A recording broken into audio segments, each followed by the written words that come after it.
Bwana Yesu asifiwe. Praise the Lord. My name is Brother Brown. By the grace of God, I'm a servant of Jesus Christ with Acts Foundation Ministry. We thank the Almighty for the far that is taking us as a ministry.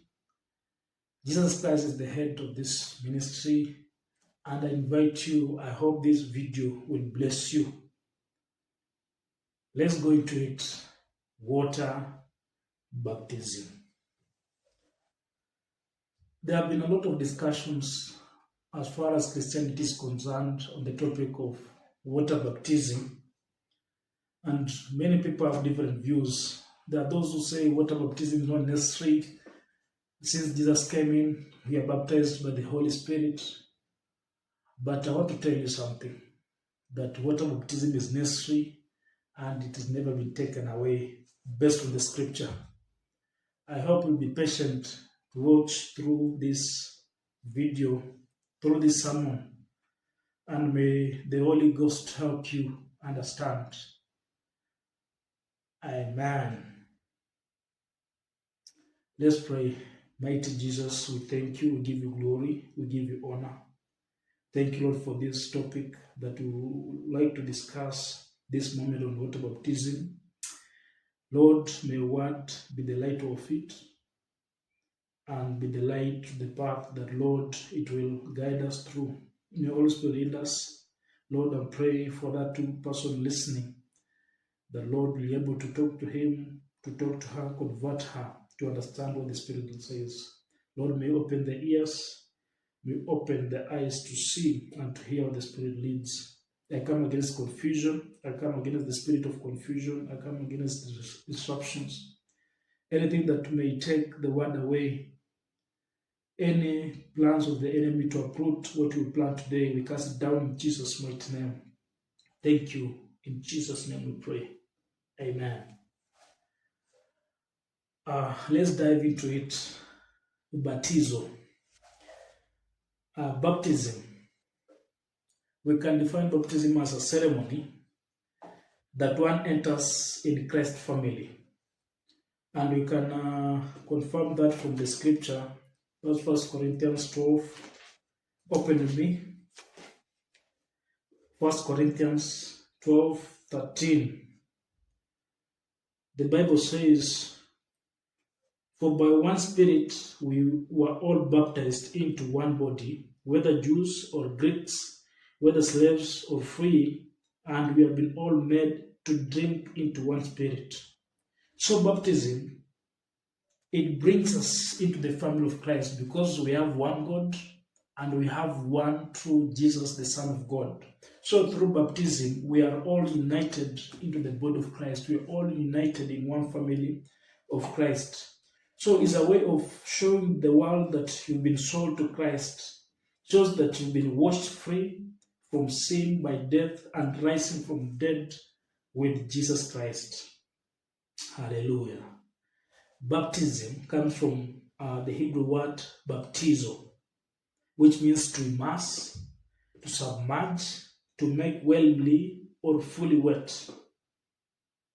Hallelujah. In the New Testament, is a ceremonial activity, especially or in accordance to Christian baptism. We can also say that is washing. Praise God. Hallelujah. Life comes after death. Christ died for our sins, buried and raised from the dead. We can confirm that from 1 Corinthians 15, 1-4. I'm reading from New King James Version. 1 Corinthians 15 from verse 1. The Bible says, "Moreover, brethren, I declare to you the gospel which I preached to you, which also received, and in which you stand, by which also you are saved, if you hold fast to that word which I preached to you, unless you believed in vain. For as I delivered to you first of all that which I also received, that Christ died for our sins according to the scriptures, and that he was buried and he rose again the third day according to the scriptures. Praise God. So when we are baptized, we are dying and raising with Jesus Christ. So there's life after death. When we die with Christ, we receive life. Hallelujah. We can also look at Romans 6:17. We are converted to follow the doctrine of Jesus Christ that he gave us. That is Romans 6. Open with me, Romans 6:17. The Bible records,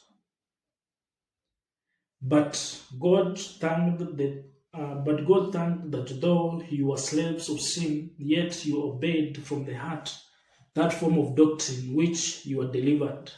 So this is a doctrine that was placed and put in with Jesus Christ. So we do baptism because Jesus did it. It is the doctrine that he gave us. It is the direction that Jesus gave us. So we cannot be bigger than our master. We cannot be greater than the master. So we follow the doctrine. Paul says that we follow the foundation that was laid, which is Jesus Christ. We cannot have another foundation built aside from the foundation that was built, that is Jesus Christ. Hallelujah. So just like Jesus decided to die for sin, we also die to the sin. Not dying in sin, but dying to sin. It means you die to sin, you are no longer a sinner. Bwana sifiwe. So you die to sin, that's done through repentance. And repentance means the change of mind. Repentance is more of just confessing that, Lord, I'm a sinner, I've decided to change. It's change of mind and change of behavior. You are heading in this direction, you realize it's a wrong direction, and you turn 180. Not be like that one person who turns 360. Turn. You are heading this direction, you turn 180. That is what we call repentance. The change of mind, the change of behavior. You realize that drinking is a sin, you decide not to drink, and you stop drinking. You realize fornication is bad, you stop fornicating, you turn to Christ. That's the true repentance. Let's not repent by the words, but let's repent by the deeds. That's why we are reading in James 1:27 that let's not be mere listeners, but be the doers of the word, and we will succeed in whatever we do. So let's do the word of God. Let's repent by actions. Hallelujah. Yes, just like Jesus died on the cross and buried in the tomb, so in the water of baptism. So I've been baptized by the grace of God. So what normally happens, you've seen how people are baptized. You may maybe kneel down in water, just stand, but there's that act of being immersed, complete immersion, like now you're being buried in water, supernatural now, you are being buried. And when now you are removed from water is now the resurrection. Just like now the water is like the tomb that Jesus entered. Then he came out of the tomb. So ukitoka hivyo ndani ya maji, it means you've resurrected. Hallelujah. The repenting person dies to sin and buried with Christ. So when you repent, you are dying to sin, and now you are buried with Christ. And just like Jesus was raised from the grave, so it is one being baptized, raised from the grave, that is water. And now life begins. Hallelujah. Life begins after you've died. Life does not end unless you're not in Christ. Life will end. But if you are in Christ, when you die is now when life begins. Jesus died, and now the eternal life began. And that's how we got eternal life as Christians. Praise God. Just as Christ was raised to die no more, Jesus Christ was raised to die no more. So we also, when we receive baptism, when we repent our sins, when we die to the sin, there's no more death, but there's life. That's why we have eternal life.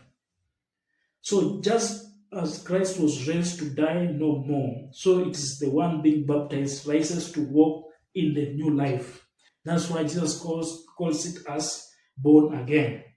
We can look at the scriptures. That is, we are reading from Romans 6:1-4. Romans 6:1-4. Dead to sin, alive to God. The Bible says, what shall we say then? Shall we continue in sin that grace may abound? Certainly not. How shall we who died to sin live any longer in it? Or do we not know that as many as of us were baptized into Christ Jesus were baptized into his death? Therefore, we were buried with him through the baptism into death, just as Christ was raised from the dead by the glory of the Father, even we also walk in the newness of life. That's why Jesus is telling that man that be born again. So being born again, it means you are moving from this kind of life, from the old self, from the old man, from the old sins. You are now moving into a new creature. That's why he says in Corinthians that person who has received Christ is the old has gone, the new has come. So this is a new person. That's why it's known as being born again. The life is beginning, the life of eternity. When you repent, when you are baptized. Bwana asifiwe. We can also parallel that with Colossians 2, very fast. Colossians 2:11.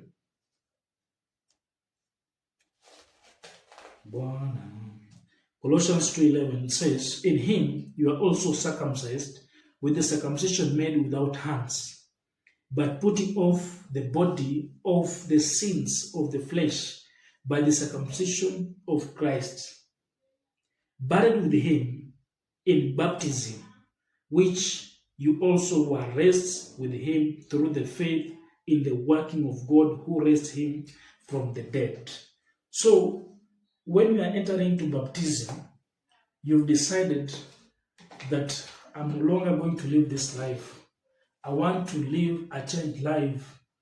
Let this old sin go. Let this old life go. You die to the sin. You die to the flesh, that the flesh will no longer be a subject or will no longer have authority over me, but will be subject to me. So you die to the sin, and now through that act of baptism, you are dying with Christ, dying with sin, because Jesus Christ died with our sin on the cross. So in the same way, we are dying to the sins through now water, and now after that we are raised, and now the life begins. I hope you got me.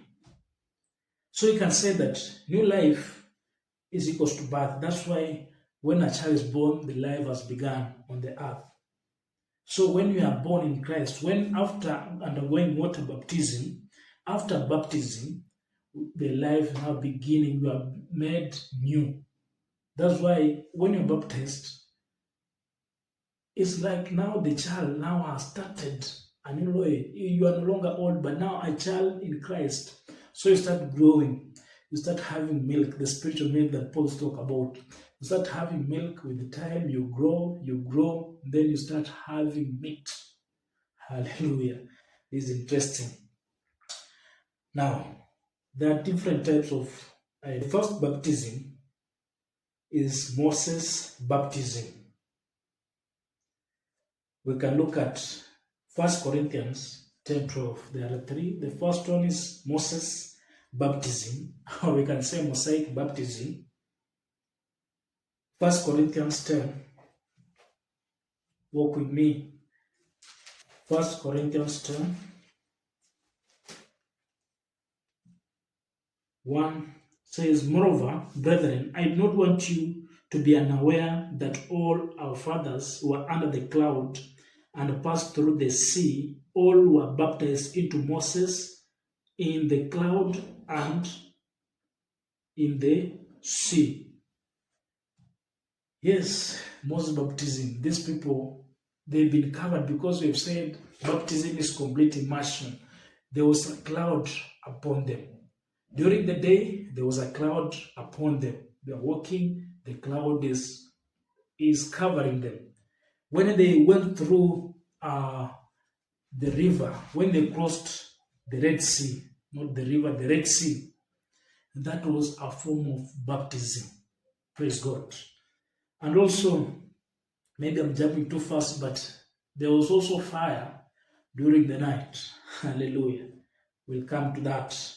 So we have Moses' baptism.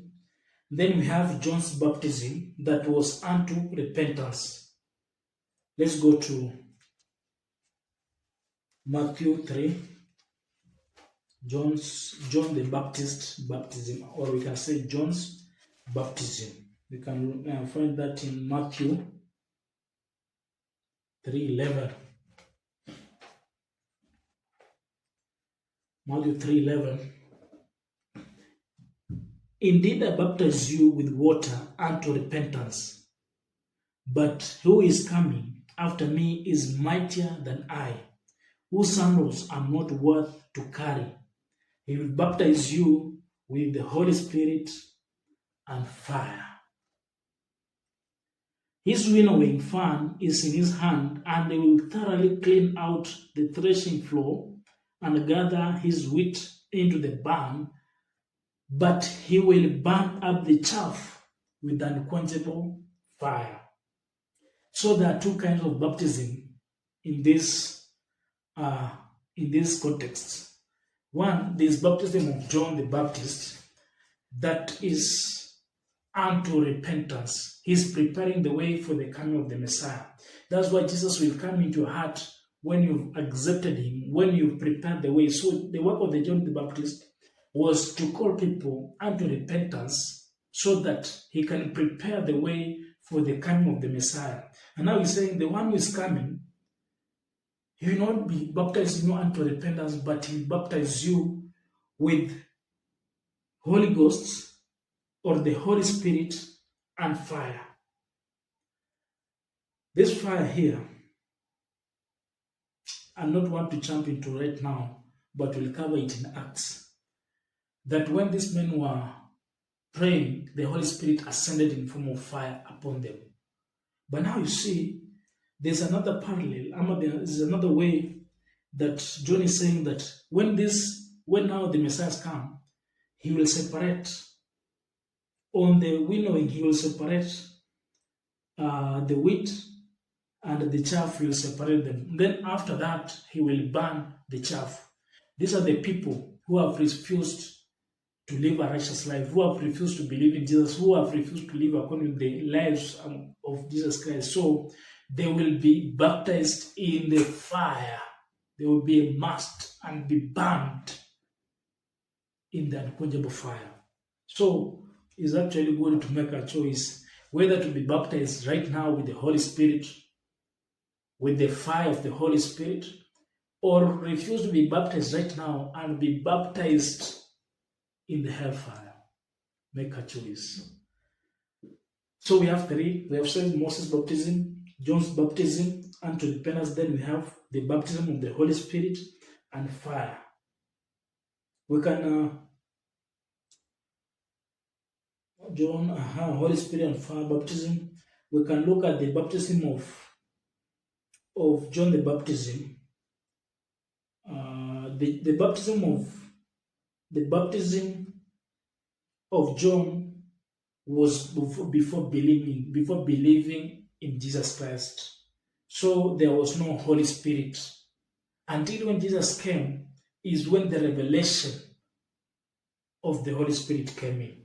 We can look at Acts 19, Acts of the Apostle 19, 3:5. Acts of the Apostle 19.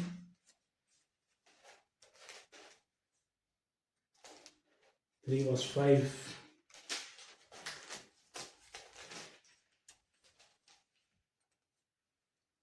Verse 3. And he said to them, unto what then were you baptized? Let me go back. And this is a story about Paul. He's having people there. There are 12 disciples there.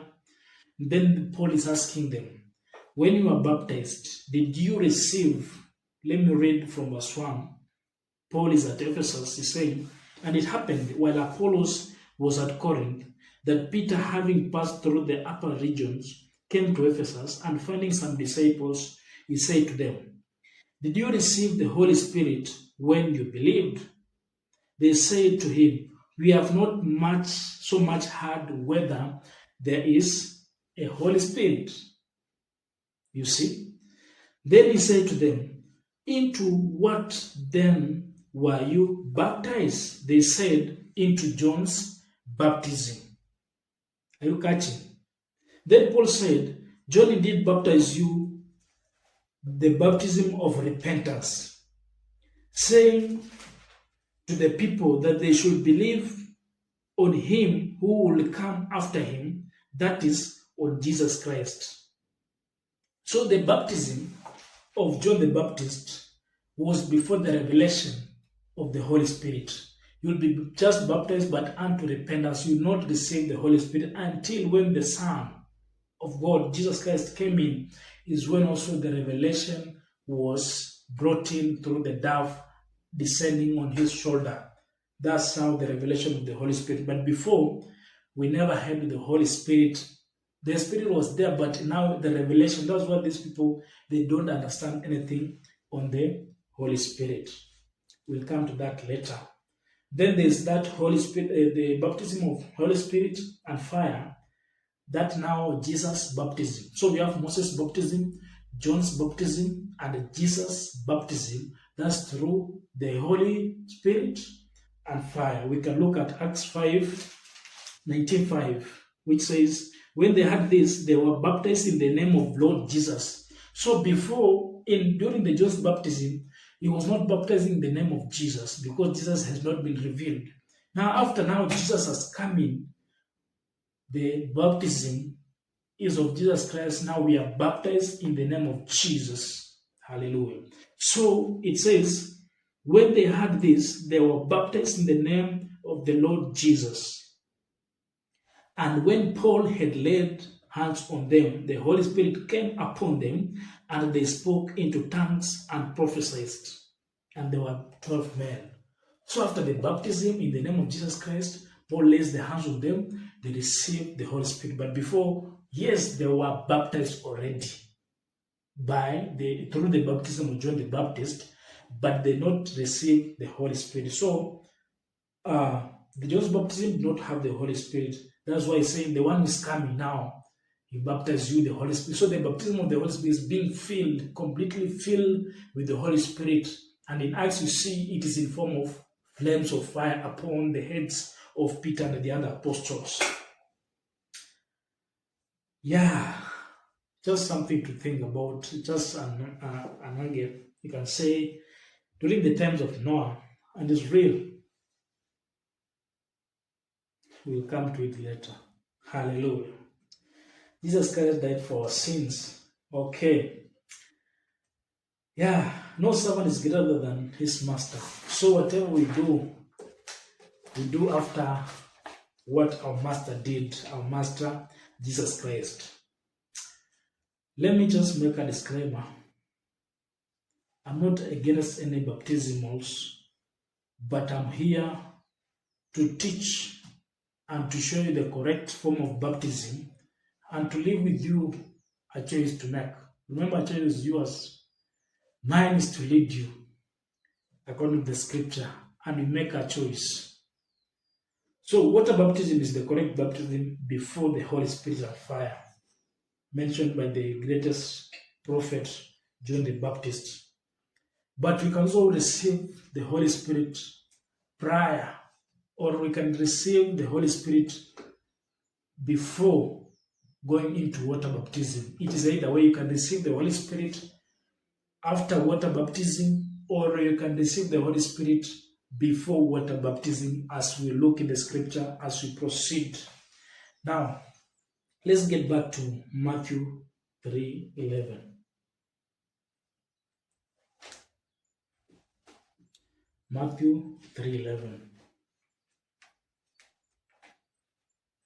These are preaching that I taught in my church.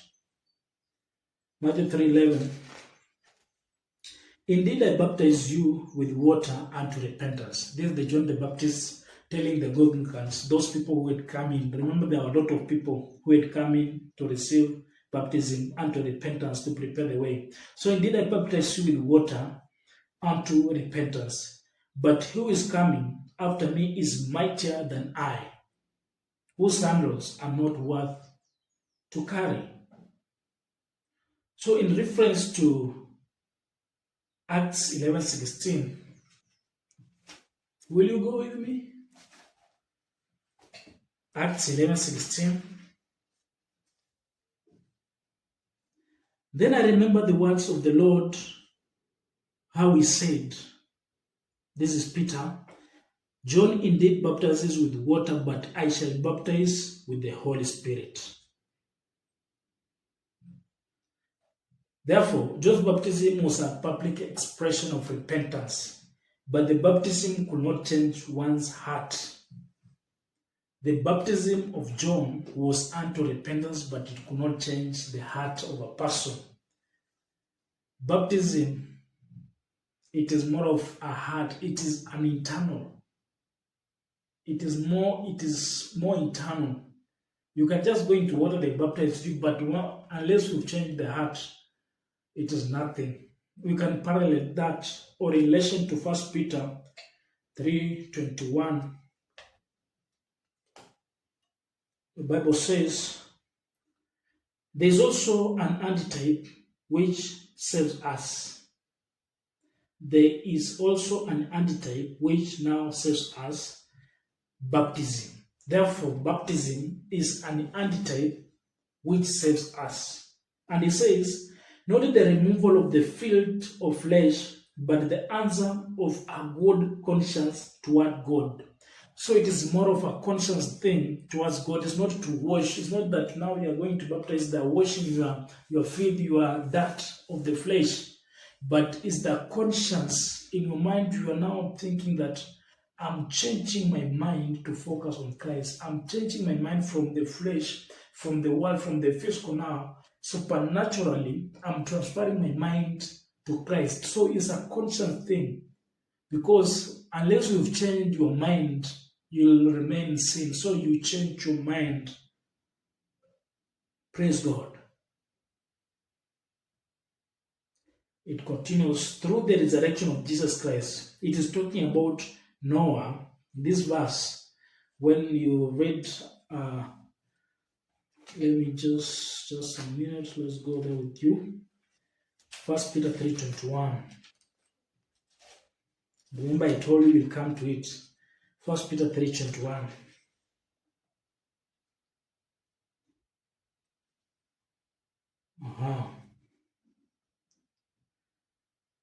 Let me start from verse 18. 1 Peter 3:18. For Christ also suffered once for sins,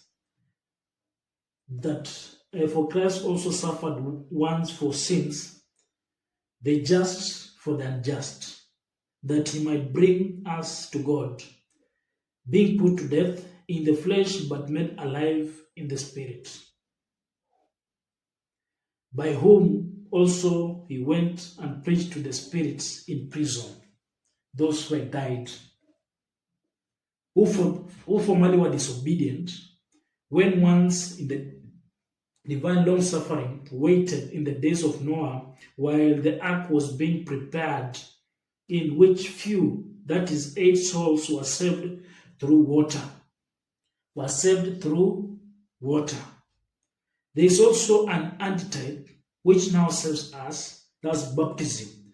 Not the removal of the filth of flesh, but the answer of a good conscience toward God through the resurrection of Jesus Christ, who has gone into heaven and is the right hand of God, angels and authorities and powers having been made subject to him. So here the Apostle Peter is telling us that water baptism, it is more than just physical act, but it is a conscience is a change of mind towards God, that I'm no longer of the world. Just as he's referencing those people before the floods, those people, they have turned their mind from God. They are focusing on idolatry. They are not hearkening to the voice of God. They have decided to change their mind from Christ. So here, when we say that we are baptized, we are changing the conscious mind. We are transferring from the world. We are transferring it from idolatry and now shifting it towards God through baptism. Hallelujah. And he says, water saves. How did water save? Remember, Noah and the 8 families, they were only saved aside from the other whole population on the earth who were demolished, who were swept away by the floods, but water saved them. So we can parallel this with the water baptism. If water saved that generation, that still same water is still saving us right now. Praise God. I hope you got something. Water saves, but not the physical, the flesh, but the eternal. Praise God. After the floods, Noah started a new life. That's why I said being born again after baptism, because the world, the earth was covered with water. That was a form of baptism. You catch that? That was baptism, because we say baptism is complete immerse. So the whole world, whatever the hill, whatever the mountain, or the tallest tree, the tallest building was submerged underwater. So it was baptized. And now, because Noah and the family were righteous, were saved. Hallelujah. It's the same thing right now. Although topic of another day, Jesus Christ is our ark. Please get into it. Repent your sins. Get into the ark right now before the floods. But now it's not the flood, but it's the fire. You either come right now into the ark of Jesus Christ than to be baptized in the fire when Jesus Christ comes with wrath. Make a choice right now, brother. Make a choice right now, sister. Come to Jesus. Be baptized with the Holy Ghost right now, with the Holy Ghost fire right now, so that when the wrath of God comes, when Jesus comes back, you'll evade or will not be baptized into the hellfire, just as we've read in Matthew 3:11. Water cannot save, as explained by Peter, because it does not remove the filth of the flesh or of the sins, but baptism with water is a symbolic to depict the change of life, whose consciousness is at peace with God through the faith in the mighty King Jesus Christ. I'll come up again. As explained by Peter, it does not remove the filth of the flesh or the sins, but the baptism with water is a symbolic to depict a change in life whose conscience is at peace with God through the faith in the mighty King Jesus Christ. Remember, when man sinned, there was no peace. There was a rift between man and God. So Jesus Christ came in so that to reconcile us with God. That's why I say Jesus Christ is our mediator, is our advocate between us, man, and God. So he came to reconcile the peace. Hallelujah. Jesus, however, those who are baptized and repentant with the Holy Spirit, making him holy through the inner transformation. And that's the work of Spirit. After Jesus has been baptized, the Holy Spirit came in. So it is more of an internal or an inner transformation through the works of the Holy Spirit. We can look at Matthew 3:16. Matthew 3:16, which says, just a minute, Matthew 3:16. When he had baptized, Jesus came up immediately from the water, and behold, heavens were opened, and he saw the Spirit of God descending like a dove and alighting upon him. When he was baptized, the Spirit now descended. That means after water baptism, you receive the Holy Spirit. Jesus had power to transform human character in a way that John could not do, because that's why he said, the one who is coming is greater than I. So John could not transform the lives, could not transform the hearts of those men. But Jesus Christ is the one who could only transform them through the works of the Holy Spirit. John the Baptist could not do that except for Jesus Christ.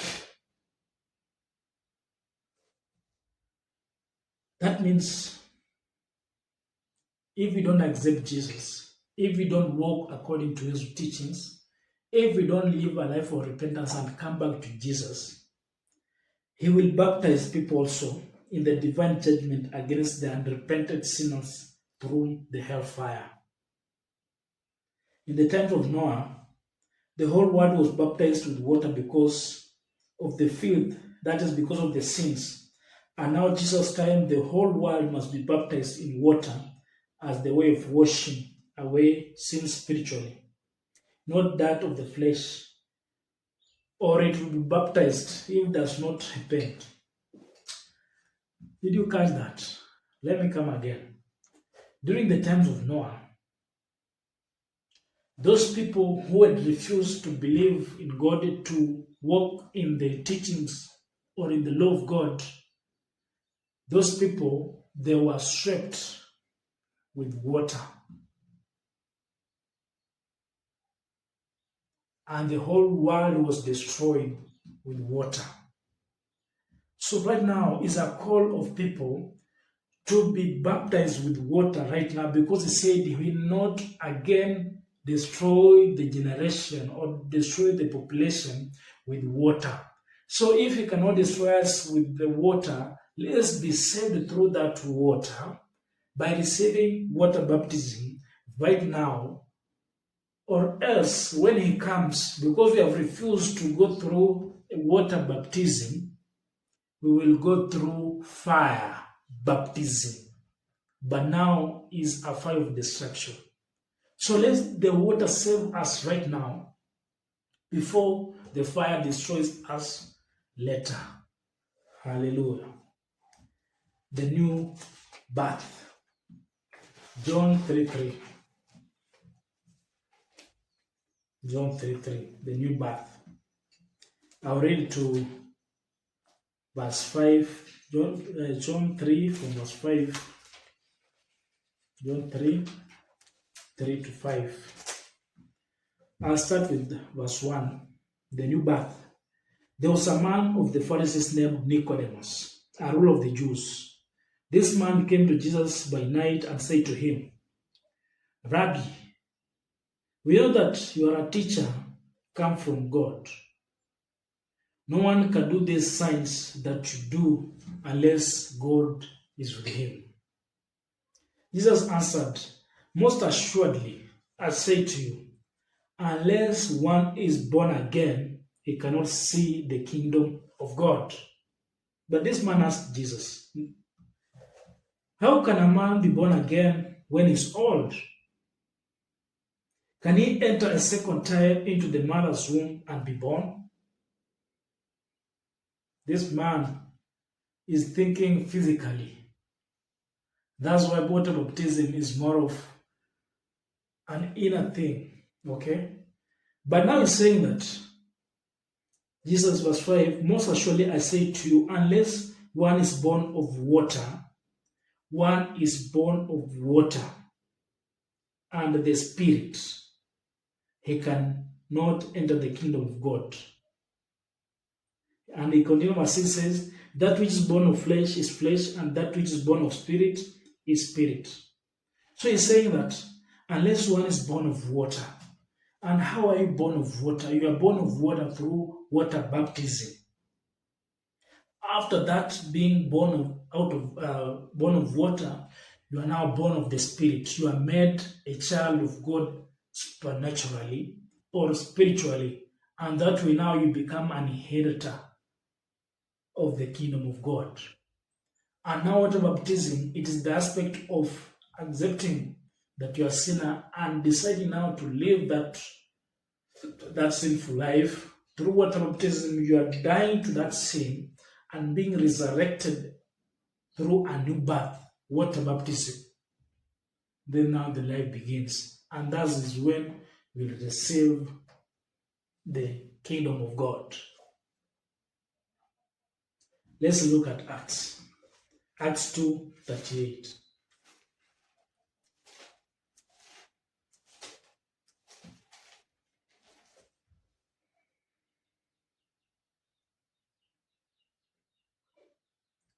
Then Peter said to them, repent and let every one of you be baptized in the name of Lord Jesus for the remission of sins, and you shall receive the gift of the Holy Spirit.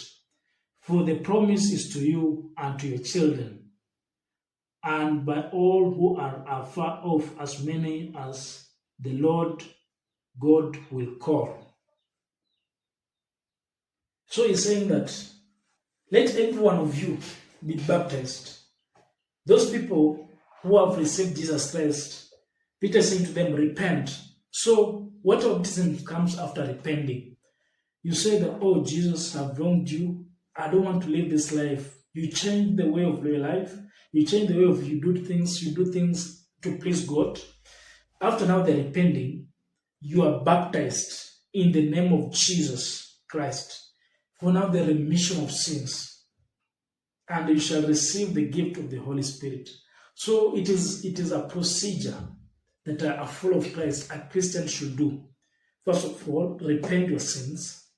And I've said repenting is not just confessing with your mouth, but the change of behavior. So you repent your sins. You now say, this life, I'm no longer living the life of sinful. I'm no longer a slave to sin. And now you are baptized now. After baptism, through the name of Jesus Christ, and it is water baptism because we cannot go against what Jesus did. Hallelujah. All the apostles were baptized in water. So Peter will just do the same baptism as the one he received, because we say there's no foundation that we are laying. We are already building on the foundation Jesus Christ that was already been set. So we are baptizing in the name of Jesus Christ for the remission of sins. Then after that, now the Holy Spirit comes in. You are now baptized in the baptism of Jesus Christ. So water baptism and baptism of Jesus, they go in hand. After the baptism of water and repentance, you receive the Holy Spirit. When we sin, we are all dead in Christ. When you do sins, you are dead in Christ. But baptism, we get resurrected. When we repent our sins, when we are baptized, the life begins, we are resurrected. That must be a mystery. Is it so? That's a mystery. Ooh. Let's look at Romans 6:4. I'm loving this. I hope you do. Romans 6:4.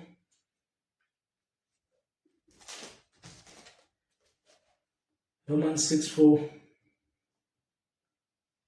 Therefore, we are buried with him through baptism unto death, that Jesus Christ was raised from the dead by the glory of the Father. Even so, we should walk in the newness of life. So we obtain new life through baptism. You've repented your sins, you've been baptized, you receive the Holy Spirit, and now the newness of Jesus Christ begins living from in your inside. Praise God. There's a lot of common question that is being asked. Is always asked to try to mean or to intend that water baptism is not necessary, with reference to the dying man on the cross. That is in Luke 23. That, how about the man that was with Christ on the cross? Was he baptized? He was not baptized, so water baptism is not necessary. Come on. Can Jesus lie against himself? Can the word of God lie? If he's saying that you must go through water, can he go against this word? Praise God. Yeah, they say that the man on the cross was never baptized and he was dying. But the question they failed to ask themselves, how sure are you that he was not baptized? How sure are you that he was not baptized? Do they mean that when you are baptized to not sin? Does not mean that way. We are baptized, but we sin. Does that disqualify us? Because this man, we are not told that he was baptized or not. But the word of God is true. God cannot go against his word. If he said that you cannot see the kingdom of God, if he said that you cannot inherit the kingdom of God unless you are born of water and spirit, he's not lying. So this man must have been baptized through the baptism of John the Baptist. Remember, many people were being baptized. Very many ordinary people were baptized at the times of John the Baptist. So could be this man could be one of those that had been baptized by the John the Baptist, and now he had been caught into prison. But now he has realized, because he had knowledge that this is the Son of Man, this is the Son of God. He had knowledge, he knew this is Jesus Christ, that maybe I have been baptized before, the one that John Baptist was telling us. Praise God. Now he's recognized this is the Son of Man. And because he had gone through water, now he makes him see paradise. Do you catch that? Praise God. Okay. I just had a lot of questions that I was asking myself. What if this man had already been baptized? Because all or most of the ordinary people had been baptized. We can look at Luke 7:29. Before we go there, let's look at the story of this man. That's Luke 23. It's 23:39. One of the criminals who had been hanged blasphemed him, saying, "If you are Christ, save yourself and us." Verse 40. But the other answering rebuked him, saying, "Don't you even fear God, seeing you are under the same condemnation? And we indeed justly, for we receive the due reward of our deeds. But this man has done nothing wrong." Then he said to Jesus, "Lord, remember me when you come into your kingdom." This man had knowledge about the kingdom of God. He had knowledge about Jesus Christ. He had knowledge about the inheritance of the kingdom of God. That's what saying he is very sure that after this man, Jesus Christ, is going to the kingdom of God. Is not after that, is immediately going. He was very much aware that this man Jesus is the Son of Man, is the Son of God, and after that he's going to the kingdom of God. So he's telling him, when you get there, please remember me. So he had knowledge. That means he must have been taught about Jesus Christ. He must have gone through the baptism of John the Baptist. He must have had knowledge about Jesus Christ. Okay? And Jesus saying, "Assuredly I say to you, today you will be with me in paradise." Praise God. Now let's look at Luke 7:29. Will you go there with me?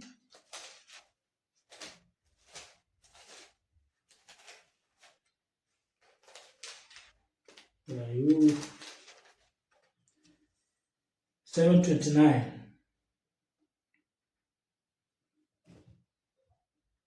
And when all the people heard him, even the tax collectors justified God, having been baptized with the baptism of John. So there were very many ordinary people, including the tax collectors, who've been justified by God they have been baptized with baptism of John. Could this man be among those who have been baptized? Let's look at John 4. John 4:1.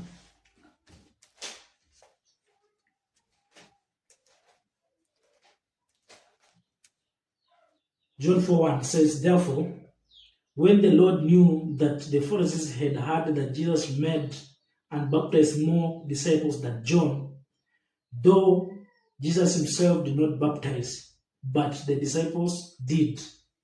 Therefore, when the Lord knew that the Pharisees had heard that Jesus Christ made and baptized more disciples than John, though Jesus himself did not baptize, but his disciples.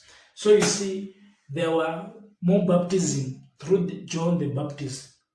And now Jesus had come in with the disciples also, they were doing baptism. But now, the Pharisees are seeing that Jesus Christ, through the disciples, are baptizing more people than John. Now they are asking questions. So it must have been that this man could have either been baptized through the baptism of John the Baptist or maybe by the disciples of Jesus. Though you've not been told, but God cannot go against his word. If you say that you must be born of water and spirit to see the kingdom of God, and now Jesus is promising him the kingdom, it must have been that this man was baptized either through John's baptism or was baptized by the disciples. He must have been. Praise God. Okay. One should know that John's baptism was done before the death of Jesus Christ and after. And there was temporal preparation of Jesus. You can get that in Acts 1. Acts. Let's go together because today we are going precept by precept, precept upon precept, precept upon precept. We are going into details so that we can have a clear mind on this discussion of water baptism, whether it's necessary for Christianity or not. So walk with me through this journey. If it will be long, we can have two parts of this sermon. Acts 19 verse 1. And it happened while Apollos was at Corinth, that Paul, having passed through the upper regions, came to Ephesus, and finding some disciples, said to them, did you receive the Holy Spirit when you believed? So they said to him, we have not much heard of whether there is Holy Spirit. So, could this man be one of these, or not one of these, but maybe through that a baptism of John the Baptist was also baptized in that, but had not had knowledge about the Holy Spirit. Praise God. Goes to 7. After there, we've read already, after there they received the Holy Spirit. So there was a lot of baptism across all people, the baptism of John. Praise God. A full Christian baptism began after Jesus died and raised from the dead. We can look at Matthew 28 because it's saying that I'm going, but after I've gone, make disciples, baptizing in the name of the Father, of the Son, and of the Holy Spirit. So the full baptism of Christianity or of Jesus Christ began after Jesus has died, raised, and went to heaven is when the full baptism of Christianity began. Because after you do the baptism, you receive the Holy Spirit. And the Holy Spirit came or was revealed after Jesus already had ascended in heaven. Praise God. There is no since Christian baptism. There is so since Christian baptism as into Christ's death. So we are baptized into the dead. So baptism of Christianity, full baptism of Christ began after he had died, because we die with Christ and we resurrect. We could not have done the baptism of Jesus Christ before he died, because we are dying and resurrecting. Praise God. Okay. The thief could not be baptized into Christ. This is what I wrote, that the thief could not be baptized into Christ's death, for Christ had not yet died. The thief could not be baptized into Christ's death, for Christ had not died. Because you are baptized, symbolizing the death and resurrection, so he could not be baptized. Did you want him to be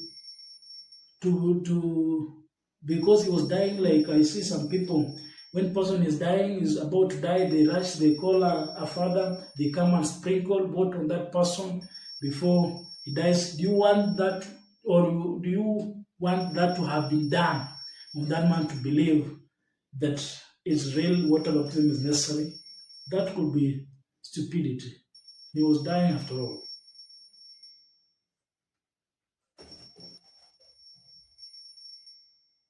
The new covenant began when Jesus died. We can get that in Hebrews 9:15.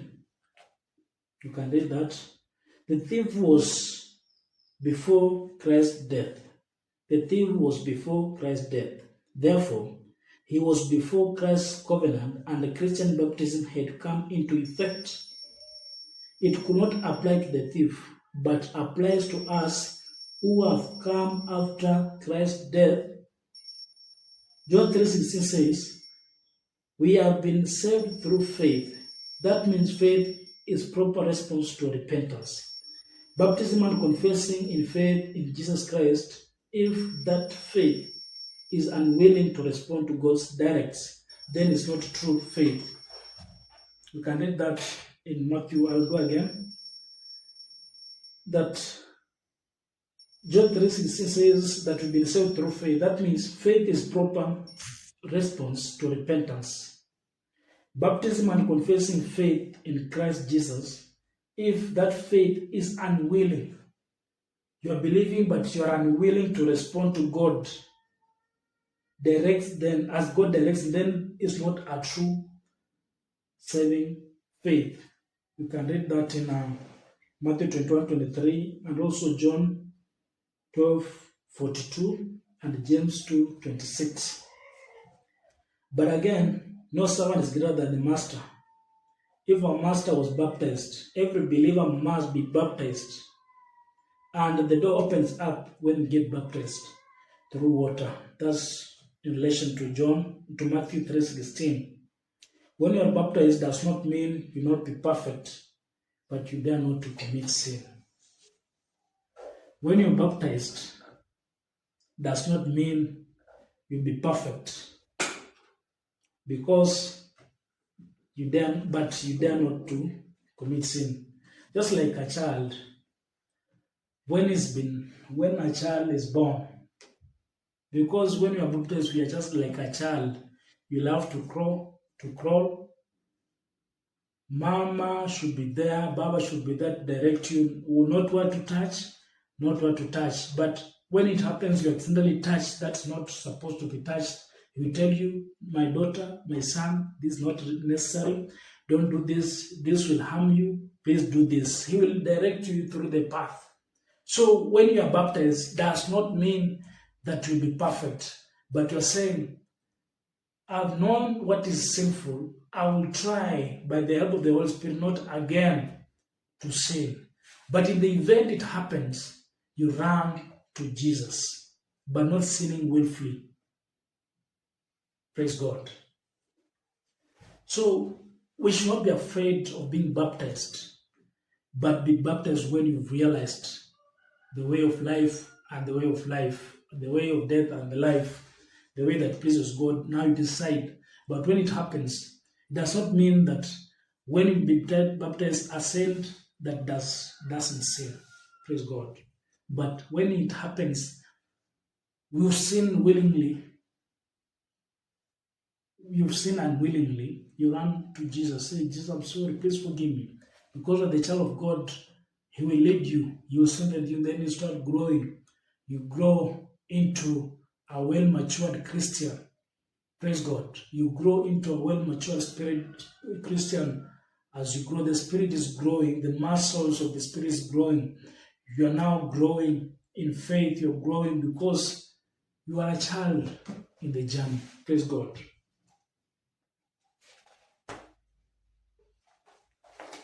Hallelujah.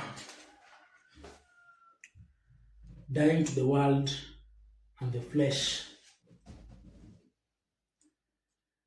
Again, water baptism is necessary and is important for every Christian. For as long as you've believed in Christ, if you've decided to repent your ways, you must be baptized. Praise God. Let's look at Acts. Acts 10:47.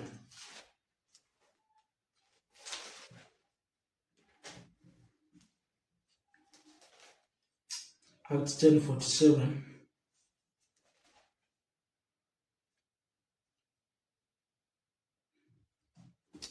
Yeah, I'll start with from verse 44.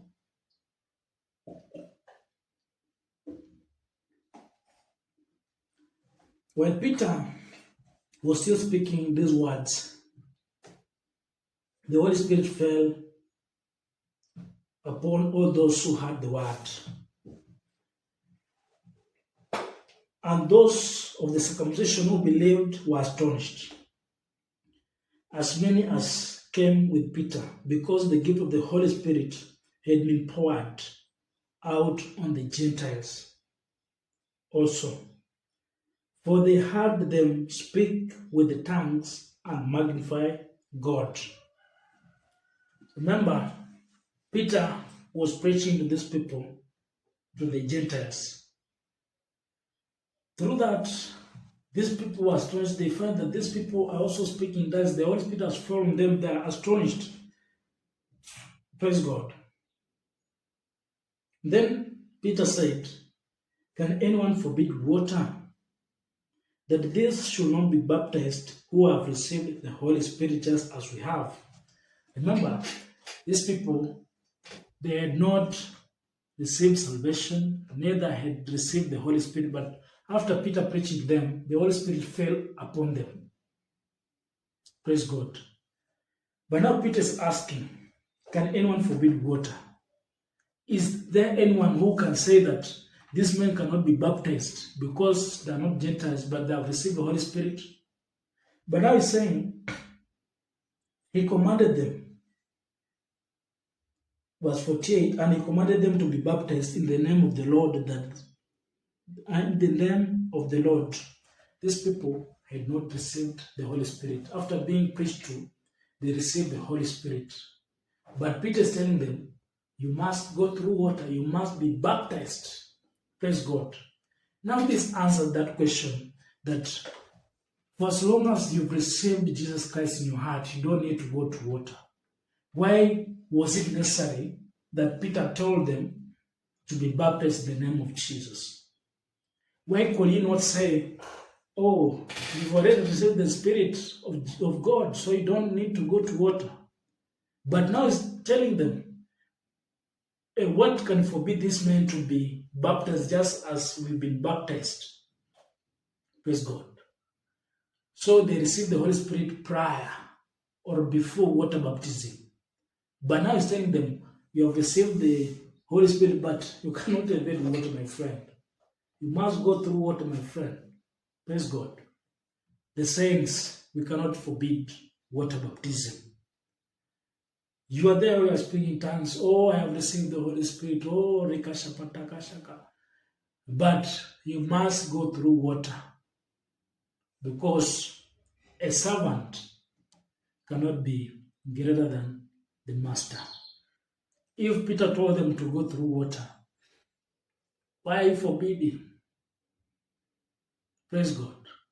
I hope you got that. Let's continue. I'm loving this. I hope you do. I want us to look at examples, a few examples of water baptism as explained in the Bible. We'll look at the man from Ethiopia It is in story of it is in Acts 8:36. 8:36. Thank you, Jesus, in the mighty name of Jesus. Now, as they went down the road, they came into some water. The eunuch said, "See, here is water." Let me go back a few verses so that we can walk together. There was an Ethiopian eunuch. You can read from verse 31. This man was reading a scripture and he was not understanding. So Philip asked him whether he was understanding. But he said that unless someone guides me, how can I understand? Then Peter explained to him, he was reading a scripture from Isaiah. That is verse 32. He said, this story is about Jesus Christ that died because of our sin. Now, verse 34 says, so the eunuch answered Philip and said, I ask you, of whom does the prophet say this, himself or some other man? Then Philip opened his mouth and beginning at this scripture, preached Jesus to him. Now, as they went down the road, they came to some water, and the eunuch said, see, here is water. What hinders me from being baptized? Then Philip said, if you believe with all your heart, you may. And he answered and said, I believe that Jesus Christ is the Son of God. So he commanded the chariot to stand still, and both Philip and the eunuch went down into the water, and he baptized him. Remember, the Bible says, Philip and eunuch went down into the water and baptized him. And when they came out of the water, the Spirit of the Lord caught Philip away. So the eunuch saw him no more. He went on his rejoicing. Praise God. We must go through water. Hallelujah. You are there. You are reading about Jesus. You've been received the doctrine that water baptism is not necessary. But we are seeing here, this man was trying to read about Jesus, not understanding, but after the revelation. So I hope this revelation gets to you. And now you go into water just like this man did. And there are very many examples. There are very many examples about Paul. That is Acts 9:18. After Paul had received the Holy Spirit, praying and fasting, Ananias comes, prays for him, then he's being baptized. Praise God. He had received the Holy Spirit already because he was seeing visions while sleeping, and he was praying and fasting. He already had the Holy Spirit, but after that being prayed, now the eyes are opened. He's being baptized by Ananias. We can also see Lydia being baptized in Acts 16:13 to 15. Then also the Philippian jailer and the household being baptized in Acts 16:31. Paul is also baptizing the 12. Praise God. Hallelujah. Therefore, we cannot forbid, from these examples, we cannot forbid water baptism. Maybe just a question. I have some questions here. That who should be baptized? Who should be baptized? The first person will be baptized, or the first item is this. Those who have been taught, we can read that Matthew 28:18. Those who have been taught, they can be baptized. Those who believe, that is from Mark 16:15, 16. Mark 16:15, 16. Then Acts 18:12. Acts 18, verse 8. Then those who have been convicted of sin and repented. Those who are convicted of sin and repented, that is Acts 2:37, 38. Those who have received God's word, that's Acts 2:41. Then infants are not to be baptized since they are not able to make decisions.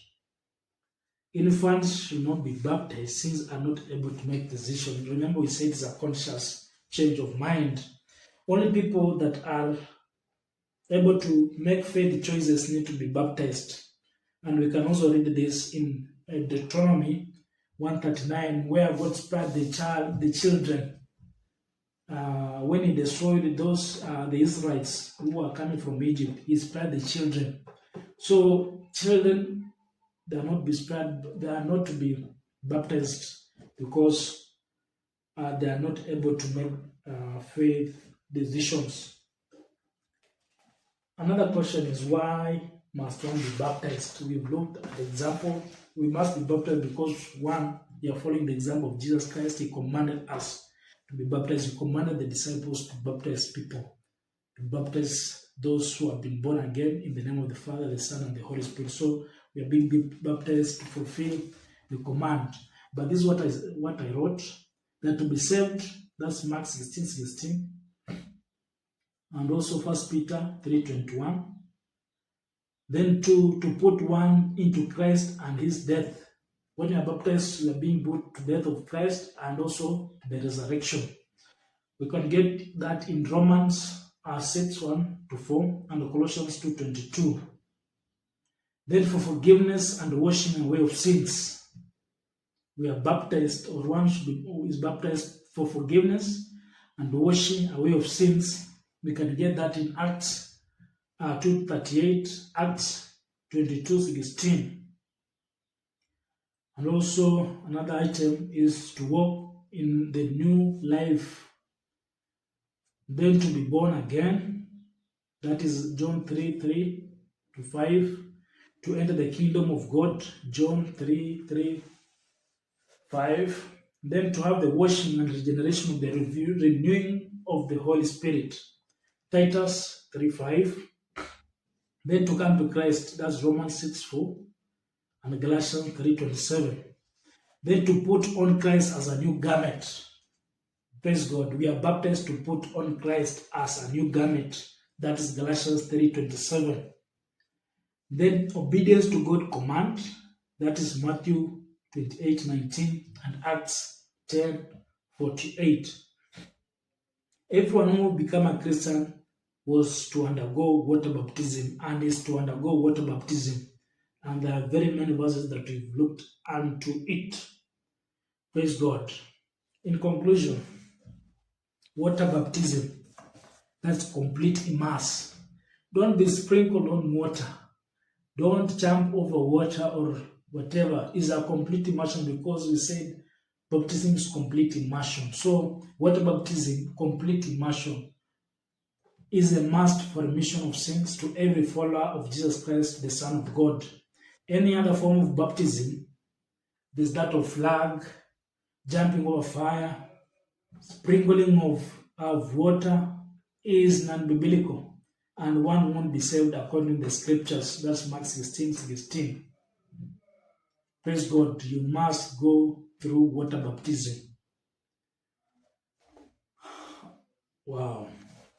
To those who have been having questions about the man on the cross, that man, as I've explained in my video, he was already been baptized, because God cannot lie and God cannot go against his word. Because when he said in John 3:3 that one to inherit the kingdom must be born of water and the Spirit, so he must have been born of water, maybe by the apostles or the disciples of John the Baptist could have baptized him together with the tax collectors.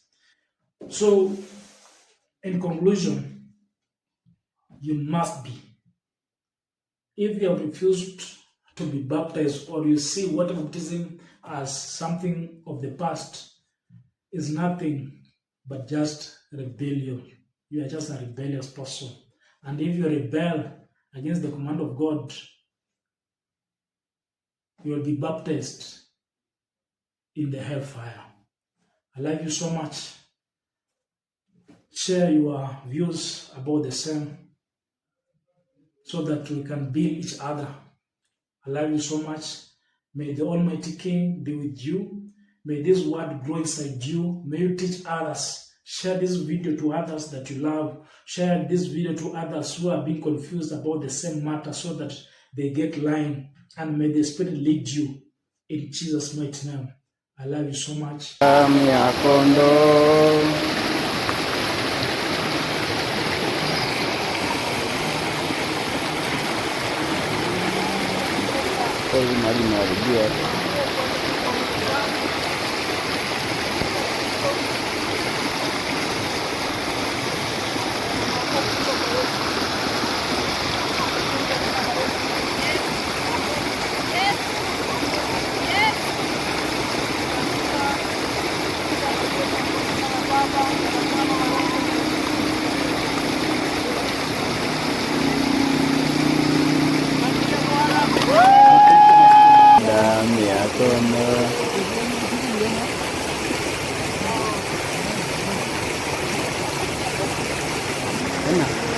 Nesmas.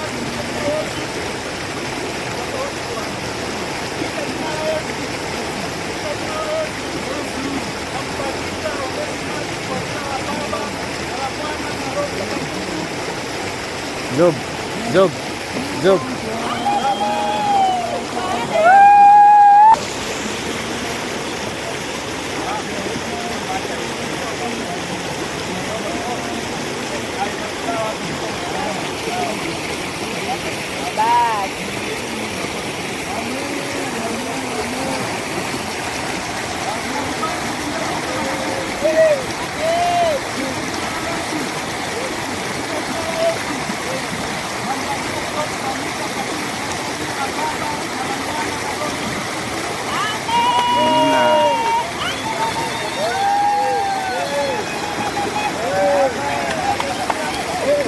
Wewe.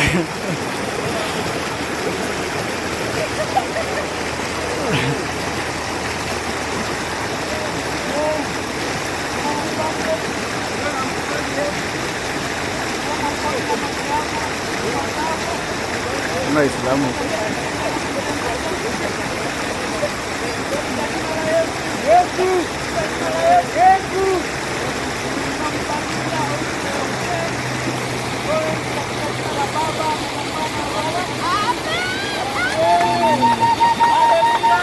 Amen.